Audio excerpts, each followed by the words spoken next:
periodista y columnista en temas de economía y salud, y también Andrés Castañeda, coordinador de Causa Salud Bienestar en Nosotros. ¿Cómo están? Muy buena tarde. Les saludo a los dos. Hola, ¿qué tal, Adán? Buenas tardes. Buenas tardes. Pues precisamente a tres años del gobierno del presidente Andrés Manuel López Obrador, y después de escuchar promesas y compromisos de campaña, yo quisiera pues preguntarles a ambos, ¿por qué se hablaba de un sistema de salud que hace algunos años, 10, 15 años, estaba mal? No había medicinas, había situaciones que fallaban, y hoy se habla de que esta situación es ahora pues peor, es más deficiente. ¿Esto es cierto? Es lo que quisiera plantear. Maribel, para empezar. Muy bien. Bueno, sí, yo creo que hay muchas señales clarísimas de que no estamos mejor que antes. No es que estuviéramos bien antes de que empezara esta administración, pero las cosas se han ido pues deteriorando más, desgraciadamente. El sistema de salud tenía carencias, tenía problemas, y la idea que hubiera sido que se arreglaran. Bueno, así se planteó, esa fue la expectativa de parte de esta administración.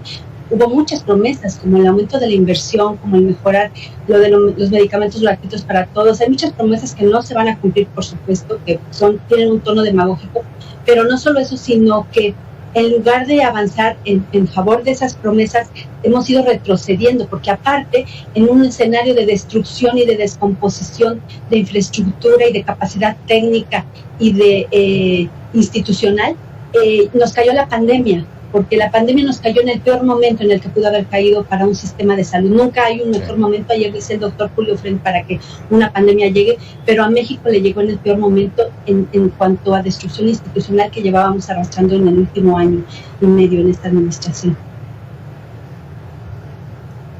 Andrés.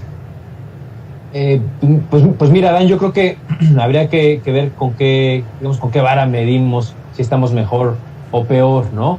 Creo que una muy sensible y muy clara es cuánto están gastando las y los mexicanos de su bolsa para atender la salud. Y hoy sabemos, por ejemplo, comparando entre 2018 y 2020, hay un aumento en el 40% de lo que gastan las y los mexicanos en términos de salud. También vemos cómo ha aumentado en 14 puntos porcentuales el número de personas que reportan no tener acceso efectivo a los sistemas de salud.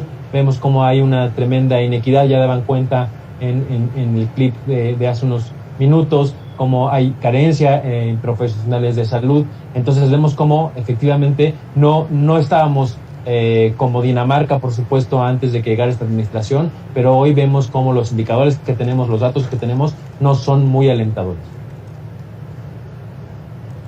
Ahora, el INSABI está cumpliendo con su cometido para el que fue creado, que es atender y tener la cobertura al 100%, Maribel. No, claramente no, por supuesto, desafortunadamente, justo es parte del problema.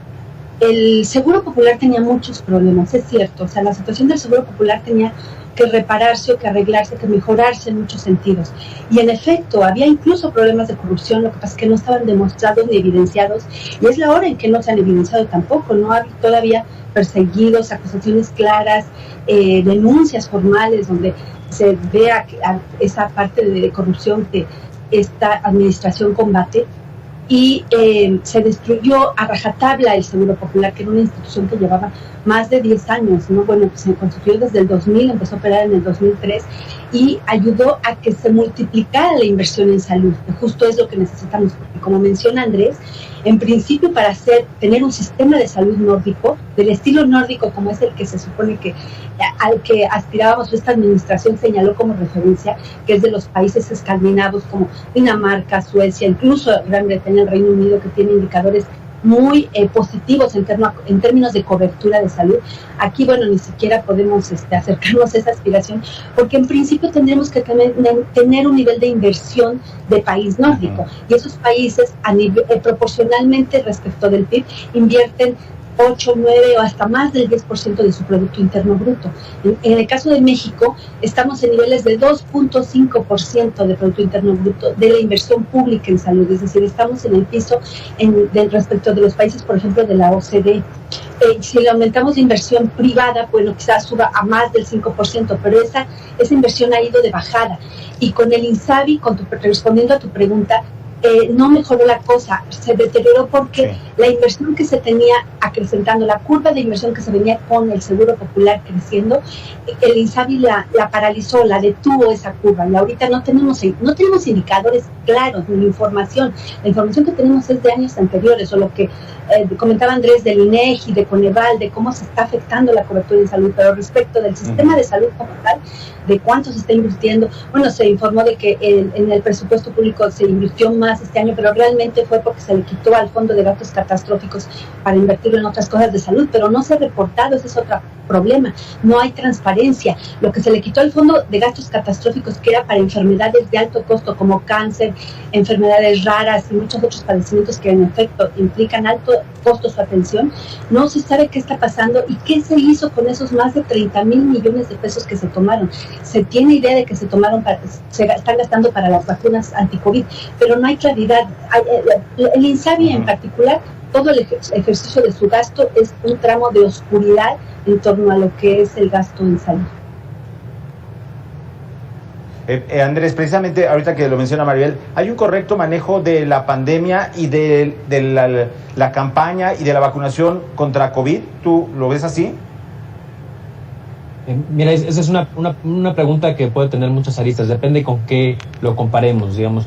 El número de vacunas que se están aplicando en México y la cantidad de personas, si nos comparamos contra otros países de la región, podremos decir, a buen ritmo. En ese sentido, en la vacunación, bueno, podemos decir que sí, vamos por buen camino. Hay que analizar que realmente la vacuna se esté aplicando de manera equitativa. Sabemos cómo hay estados que, digo, en general eso pasa en la salud, hay una tremenda inequidad en el país. Si comparamos diferentes entidades federativas, hay que poner énfasis en que se esté vacunando de manera equitativa a toda la región.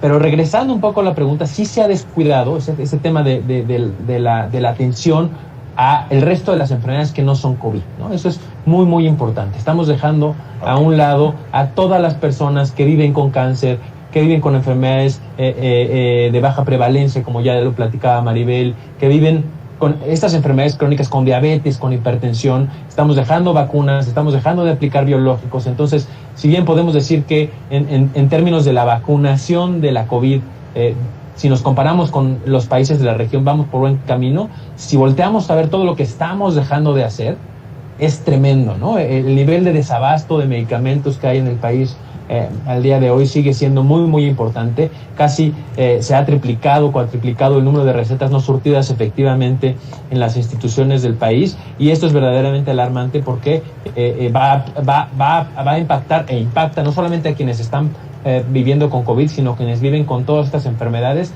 Por ejemplo, 1 de cada 10 mexicanos vive con diabetes, prácticamente 2 de cada 10 mexicanos y mexicanas viven con hipertensión. Es decir, hay muchas y muchos mexicanos que no tenemos la atención, la calidad de la atención que se merece la ciudadanía, y además tenemos este dato del aumento del número de personas que no tienen acceso a los servicios de salud, que sea en principio el objetivo inicial del INSABI, realmente dar cobertura a toda la población, llegar a quien más lo necesita, que ese es un gran objetivo que desde luego no se está cumpliendo. Y por supuesto que en estos 3 años de gobierno que quedan de esta administración, urgiría que este objetivo que se planteó al principio de verdad se tome en serio, de verdad se aplique el presupuesto, se tomen en serio las medidas de transparencia, de no corrupción y de garantizar una salud equitativa de calidad para todas y todos.